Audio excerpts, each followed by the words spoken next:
함께 나눌 말씀은 마태복음 9장 18절에서 27절 말씀입니다. 함께 본문 말씀을 읽겠습니다. 예수께서 이 말씀을 하실 때에 한 관리가 와서 절하며 이르되 내 딸이 방금 죽었사오나 오셔서 그 몸에 손을 얹어 주소서. 그러면 살아나겠나이다 하니 예수께서 일어나 따라가심에 제자들도 가더니 12해 동안이나 혈루증으로 앓는 여자가 예수의 뒤로 와서 그 겉옷가를 만지니 이는 제 마음에 그 겉옷만 만져도 구원을 받겠다 함이라. 예수께서 돌이켜 그를 보시며 이르시되 딸아 안심하라 내 믿음이 너를 구원하였다 하시니 여자가 그 즉시 구원을 받으니라. 예수께서 그 관리의 집에 가사 피리 부는 자들과 떠드는 무리를 보시고 이르시되 물러가라 이 소녀가 죽은 것이 아니라 잔다 하시니 그들이 비웃더라. 무리를 보낸 후에 예수께서 들어가사 소녀의 손을 잡으심에 일어나는지라. 그 소문이 그 온 땅에 퍼지더라. 아멘. 나를 구원하신 주님이라는 제목으로 말씀을 나누고자 합니다. 오늘 함께 나누는 말씀에서는 한 관원이 주님 앞에 나와 절하면서 자신의 12살인 어린 딸이 방금 죽었다라고 이야기하고 있습니다.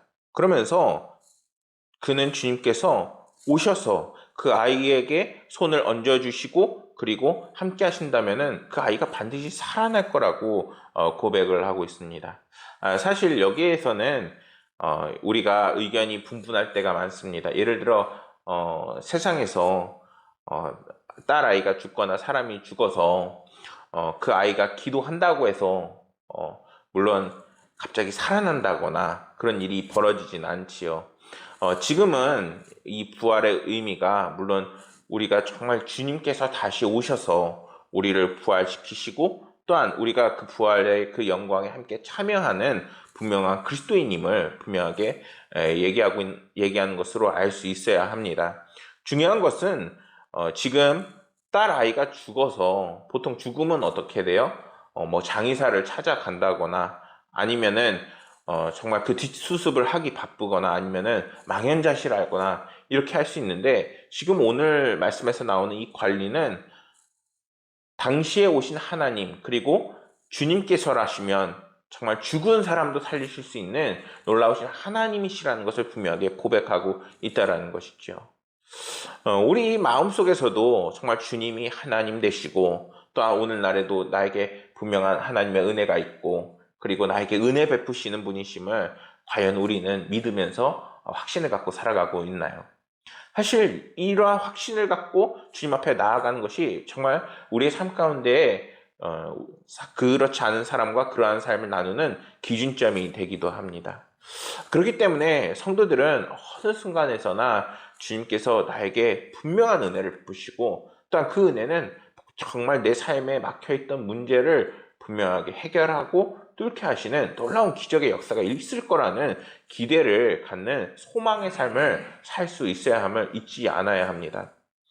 이러한 관원의 말 속에는 분명하게 내 딸이 죽었지만 그리고 어느 누가 와도 구원할 수 없지만 주님께서라면 분명하게 구원하실 수 있다라는 믿음의 확신과 고백이 담겨 있습니다. 주님께서 관원의 집에 갔을 때 피리 부는 자들과 곡을 하는 사람들과 떠드는 많은 무리가 있었습니다. 이게 어떤 광경이에요? 옛날에 우리가 어느 곳이나 이제 장례 문화가 다르지만 그 분위기만은 분명히 비슷할 겁니다. 때로는 곡을 하고 슬피 울고 그리고 더 깊이 울 수 있게끔 노래를 하고 그리고 그러한 분위기를 만들게 되는 것이죠. 그런데 주님께서는 그게 이방의 문화라고 오히려 말씀하세요. 주님께서는 어떻게 하세요? 우리가 언제나 죽으면 어디에서 만나요? 천국에서 우리가 다시 만나고 기쁨을 누리고 하나님의 영광 안에서 다시 하나가 될 거라는 것을 분명하게 말씀하고 계시는 것이죠. 그러니까 슬픔이 그렇게 길지도 않을 뿐더러 슬플 수는 있지만 언젠가 주님을 믿고 언젠가 우리가 하나님 나라에 갔을 때 반드시 만날 거라는 또 다른 소망을 우리에게 주신다라는 것이죠. 이러한 광경을 주님께서 보시니 이러한 것들이 다 잘못됐고, 그리고 오히려 너희들을 절망하게 만들고, 그리고 너희들의 삶을 오히려 더 힘들게 만드는 그러한 것이라고 말씀하시며 다 물리치시는 것을 볼 수 있게 합니다. 그래서 결국 우리가 슬픔에 빠지고 절망에 빠지고 우리의 문제에 빠지게 되면 어떻게 되냐? 바로 그 문제에 매몰되어 정말 다른 것을 구별할 수 없는 어리석은 사람이 될 수도 있게 되는 것입니다. 근데 오늘 말씀에서는 어떤 장면이 나와요? 이 관원이 그러한 슬픔이나 아니면은 노래에 빠져서 정말 허우적대는 것이 아니라 주님 앞에 그 문제를 가지고 나오고 있다라는 것입니다. 심지어 그의 태도에서는 주님께서라면은 정말 그 손을 대시는 것만으로도 내 딸아이가 살아날 것이라는 믿음의 고백을 하고 있다라는 것이죠. 성도 여러분, 우리 가운데 정말 이러한 믿음이 있어야 돼요.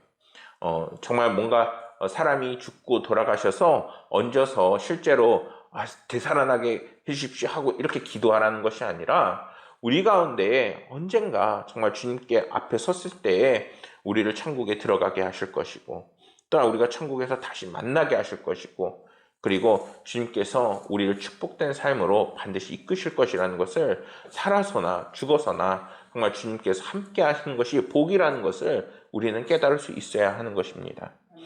이러한 모든 상황을 보신 주님은 이제는 슬픔에 이제 가라앉게 만드는 모든 분위기를 흩으십니다. 주님께서 슬픔을 크게 만드는 모든 것을 물러가라 하시는 것은 우리들이 이제는 주님의 기쁨이 우리 가운데에 들어오고, 그것이 이제는 우리를 다시 산 소망으로 새 생명을 얻는 놀라운 은혜를 주는 그러한 역사를 만들게 되어 있는 것입니다. 그러면서 오늘 말씀에서 주님께서는 그들에게 분명하게 말씀하십니다. 어떻게 말씀하시죠? 바로 주님께서 죽은 소녀가 죽었다라고 말씀하시지 않아요. 뭐라고 하시죠? 잔다라고 얘기하고 계신다는 것입니다. 주님께서 우리가 잔다라고 말씀하시는 것은 하나님께서 이 소녀에게 어떤 기적을 베푸실지 주님께서는 분명히 알고 계신다라는 거예요. 그 아이가 일어나면 어떻게 돼요? 지금은 죽었지만 일어나게 되면 결국 그거는 하룻밤의 꿈과 같은 거예요. 그렇기 때문에 결국에는 안개와 같이 흩어지고, 그리고 우리의 삶을 다시 한번 힘차게 나아가게끔 하는 잠깐의 휴식이 되어지는 것입니다. 또한 이 소녀가 잔다라고 하는 것은 주님의 그 부활의 영광에 이 소녀 역시 참여하게 되는 자라는 거예요. 여러분, 이건 정말 중요한 의미예요. 무슨 말이냐? 이제는 우리가 예수 그리스도의 그 믿음을 향해서 이제 끊임없이 경주해 나가고, 그리고 그것을 고백하는 삶을 살 때 주님께서는 우리의 어디에 참여하게 하세요? 바로 영광에 참여하게 하신다라는 거예요. 우리는 어떤 존재입니까? 우리는 오늘 하루 살기도 버거운 존재예요. 우리의 힘으로는 그 한 발자국도 더 나아갈 수가 없어요. 근데 주님께서는 이제는 주님을 붙잡는 자들에게 새로운 소망을 주실 뿐만 아니라, 새 생명을 주실 뿐만 아니라 기쁨이 되고 소망이 되는 이제는 모든 것들을 축복하시고 함께 하신다라는 거예요. 그 영광은 단순히 우리가 살아서 잘 먹고 잘 사는 것이 아니라 우리의 영혼을 만지시고, 그래 우리의 영혼이 빛을 얻고 영광을 얻는 주님께서만이 주실 수 있는 은혜라는 것입니다. 한 아버지와 아들이 사과나무에 달린 사과를 올려다보고 있었는데, 이때 한 아버지가 말을 합니다. 아들아, 저 사과를 하나 따서 반으로 쪼개봐라. 그러자 아들은 아버지의 말씀대로 사과를 따서 사과를 반으로 쫙 하고 쪼개게 됩니다. 아들아, 뭐가 보이냐? 이렇게 묻자 네 아버지, 씨앗이 보여요. 이렇게 얘기를 합니다. 그럼 그 씨앗을 다시 쪼개봐. 그래서 그 작은 씨앗을 아주 칼로 쪼갰는데 아버지가 다시 묻습니다. 아들아, 이번에는 뭐가 보이니? 라고 묻자 아무것도 안 보이는데요? 아들은 대답을 하게 됩니다. 아버지는 어리둥절하는 그 아들을 쳐다보면서 이야기합니다. 아들아, 내가 아무것도 보이지 않는 그 작은 씨에서 저 큰 사과나무가 자라나는 거야. 라고 이야기를 했다는 것입니다. 이 이야기를 들려드리는 이유는 우리에게 정말 등한시되고 보이지 않는 정말 주님이 주시는 그 성령의 그 은혜가 우리 가운데 복음을 통해서 탁 하고 심겨질 때 우리의 삶은 사과나무보다 더 큰 하나님의 나라를 유업으로 받는 것뿐만 아니라 우리의 삶에 주렁주렁 열매가 맺는 놀라운 은혜를 분명하게 받게 된다는 것입니다. 사람은 끊임없이 환경과 그리고 삶의 영향에 그 세상의 영향을 받을 수밖에 없어요. 그 속에서 사단은 끊임없이 하나님과 우리 사이를 이간질하고 또한 하나님과 우리의 사이를 갈라놔 그리고 끊임없이 하나님의 은혜를 단절시키려고 합니다. 그러나 주님의 그 영광이 우리 삶 가운데 들어오게 될 때 이제는 우리는 다시 한번 찬란한 하나님이 주시는 은혜와 기쁨을 맛볼 수 있게 되는 것입니다. 그거는 우리가 천국에 가서는 게 아니에요. 오늘날 이 땅에서 복음을 따라설 때 복음의 그 능력을 믿을 때 하나님께서 그 소녀에게 손을 얹어주시며 찬다라고 말씀하시는 것처럼 그 은혜가 우리의 삶 가운데 들어오게 되어 있는 것입니다. 세상과 고난 속에서도 우리가 주님의 그 말씀과 그리고 주님을 향한 그 믿음을 잃어버리지 않아야 되는 이유가 바로 여기에 있는 것입니다. 이제는 주님께서 여러분들을 친히 도우실 것입니다. 오늘날 주님의 도움이 없으면 한 발자국도 나아갈 수 없는 그런 어려운 시대를 살아가고 있잖아요. 이제는 주님을 붙잡으셔서 주님이 주시는 영광과 그 은혜에 참여하는 모든 성도가 되시기를 축원합니다.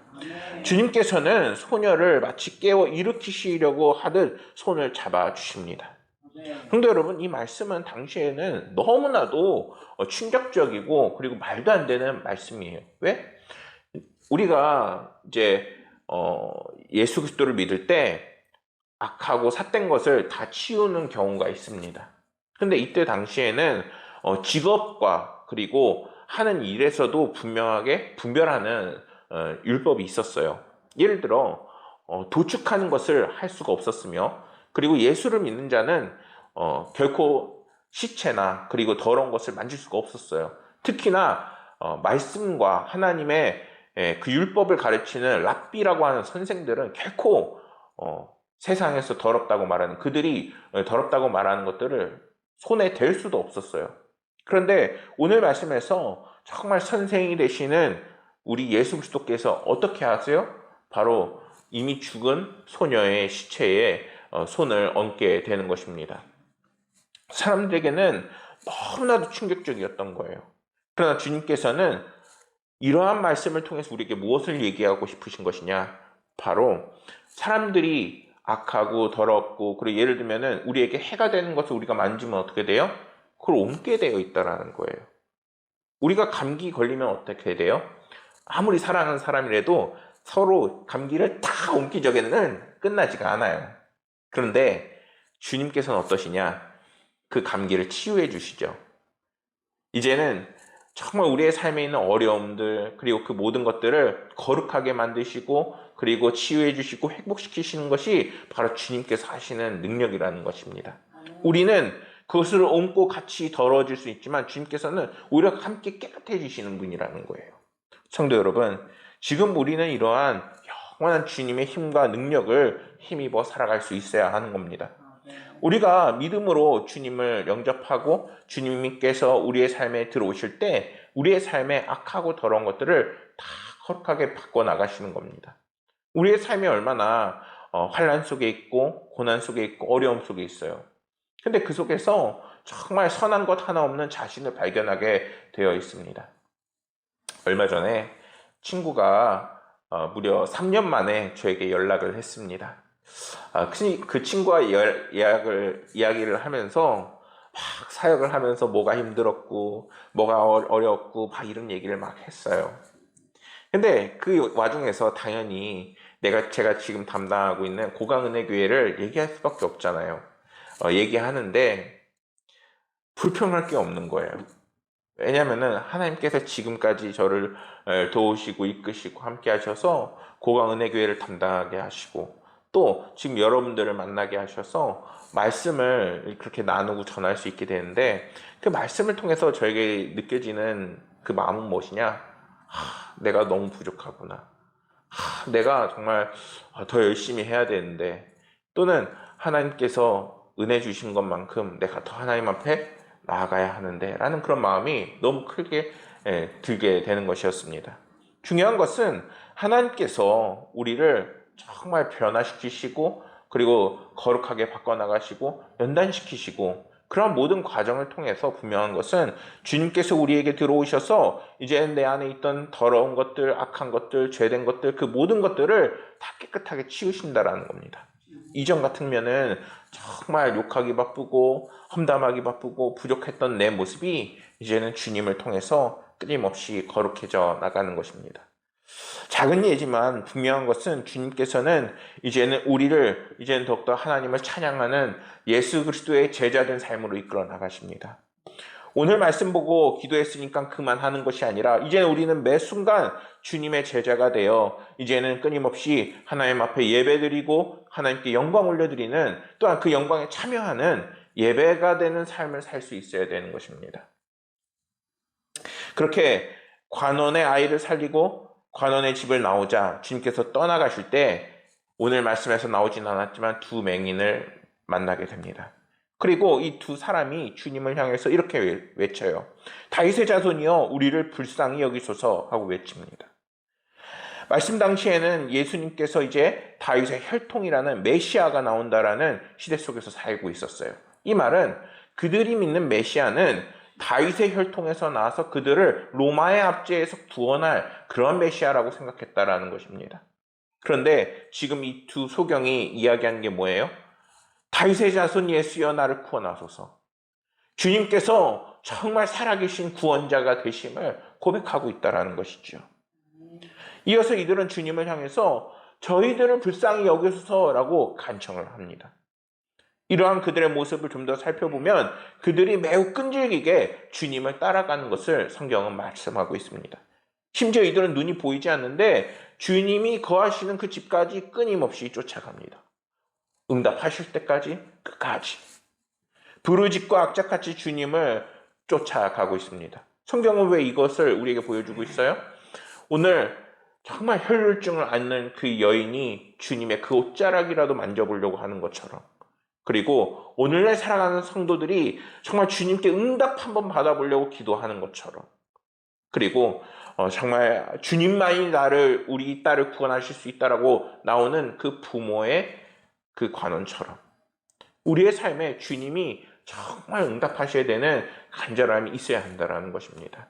그리고 주님을 붙잡을 때 주님께서는 그것을 어떻게 하시느냐, 두 소경을 환영해 주시는 것처럼 우리의 그러한 간절한 부르짖음에 기뻐하시고 또 응답해 주신다는 겁니다.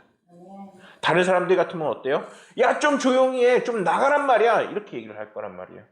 내가 지금 저 소녀를 고치고 왔잖아, 좀 조용히 하라고, 힘들다고, 이렇게 얘기할 수도 있어요.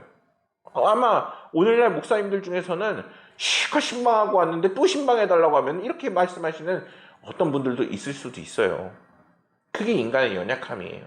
근데 주님은 어떠세요? 환영한다. 정말 응답할 때까지 수고했다. 이렇게 여러분들을 만져주신다라는 겁니다. 두 맹인이 포기하지 않고 주님 앞에 모든 문제를 가지고 나간 것처럼 오늘날 우리들의 삶의 모든 문제도 주님 앞에 가지고 나가야 합니다. 그럴 때 주님께서는 반드시 여러분들을 칭찬하십니다. 그리고 여러분들을 칭찬하실 뿐만 아니라 하나하나 만져나가시고 치유해 주실 것을 믿어 의심치 않습니다. 주님께서는 오히려 이렇게 말씀합니다. 내가 능히 이 일을 할 줄 믿느냐? 주님께서는 묻습니다. 주님께서 그들에게 왜 이렇게 질문하실까요? 그 이유는 주님께서 이들을 향해서 이제는 다윗의 자손이 아니라 정말 하나님이 되시고 그리스도가 되심을 분명하게 보여주시려고 하는 겁니다. 우리가 무엇을 봐야 돼요? 주님이 하나님 되심을 볼 수 있어야 한다는 것입니다. 이러한 글을 보게 되었어요. 책 당신이 옳다, 정혜신 작가가 지은 이 책에서는 정신과 의사의 그러한 저서인데, 저자는 현대 사회에 온통 전문가가 넘치는데 과연 우리의 삶이 자격증을 가진 전문가에만 의존할 수 있느냐라는 질문을 하게 됩니다. 그래 놓고선 이제 무엇을 이야기하느냐? 바로 집밥에 대해서 이야기해요. 집밥 어때요? 집에 가면은 어머니가 차려주시는 밥, 아내가 차려주는 음식, 그 음식을 이제는 우리가 보통 집밥이라고 하죠. 조리사 자격증을 가진 사람이 훌륭한 요리를 만드는 것도 아니요. 우리가 식생활에 뭐 특별하게 하는 그 요리도 아니에요. 그런데 그 요리를 먹게 되면 우리의 삶이 어때요? 정말 풍성해지고 살이 찌고 윤택해져요. 일례로 흔히 앓게 되는 아픔들에 대해서 정신과 의사들은 너무 쉽게 우울증 진단을 내리고 약물로 아픔을 그 증세를 없애려고 한다고 이야기합니다. 물론 여기에 제약회사들의 역할도 무시할 수 없습니다. 저자는 이야기하는데 부모와 사별하고 슬퍼하는 것이 어째서 우울증이고 자식을 잃은 부모의 슬픔이 또한 말기암 선고를 받은 불안과 공포가 왜 우울증이냐라고 이야기합니다. 우리의 삶에서 등장하는 모든 문제가 혼자서 넘기 어려운 가파른 언덕이지만 그렇다고 해서 과학과 그리고 외학으로만 풀 수가 없다라는 것입니다. 사랑이 듬뿍 담긴 영혼의 집밥 그리고 궁극적인 사랑을 베푸시는 이를 의지할 때에 이제는 우리가 치유되고 회복될 수 있다라는 그러한 책이라는 겁니다. 우리의 삶에서 정말 우리를 회복시키시는 분이 누구예요? 주님이시라는 거예요. 주님이 우리의 삶에 들어오면은 마치 집밥을 먹는 것처럼 또 집밥 역시 함께 할 때 이제는 우리의 삶이 정말 윤택해지고 이제는 편하게 되어 있는 것입니다. 오늘 말씀에서 두 소경뿐만 아니라 혈증을 앓는 여인 그리고 이 관원을 주님께서 어떻게 하세요? 윤택하게 하세요. 한 사람도 놓치지 않고 다 은혜 받게 하십니다.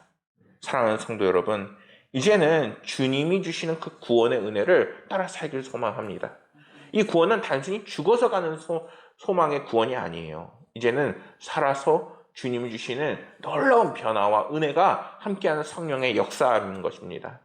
이제는 주님께서 우리의 영혼을 살리시고 삶을 소생시키시고 하나님 기쁨과 은혜를 베푸신다라는 그런 구원의 확신을 가지고 주님 앞에 나아가기를 소망합니다. 그럴 때 매 순간 주님께서 정말 우리에게 성령을 베푸시고 그리고 영혼을 소생시키시는 은혜를 베푸시게 될 것입니다. 그런 은혜로 날마다 승리하시고 축복된 삶을 누리시는 모든 성도가 되시기를 축원하겠습니다. 기도하겠습니다. 하나님 아버지, 오늘 주님께서 우리의 구원자 되시고 또한 우리의 모든 삶과 어려움을 이기게 하시고 그리고 우리의 삶을 빛 가운데로 이끄시는 정말 우리의 구원자 되시는 하나님이심을 나누었습니다. 그것을 통하여서 아버지 하나님께서 우리의 삶에 막혀있는 모든 부분들 또한 답답한 부분들 그리고 내 힘으로는 되지 않는 모든 것들을 만지실 줄 믿습니다. 아버지 하나님이여 모든 것을 맡기고 나아가는 성도들에게 주님의 구원과 은혜를 맛보게 하여 주시옵소서. 아버지 하나님께서 모든 인생을 책임지시고 이끄시고 또한 축복하게 하실 것을 믿으며 모든 말씀 우리 구주 예수 그리스도 이름으로 기도드렸습니다.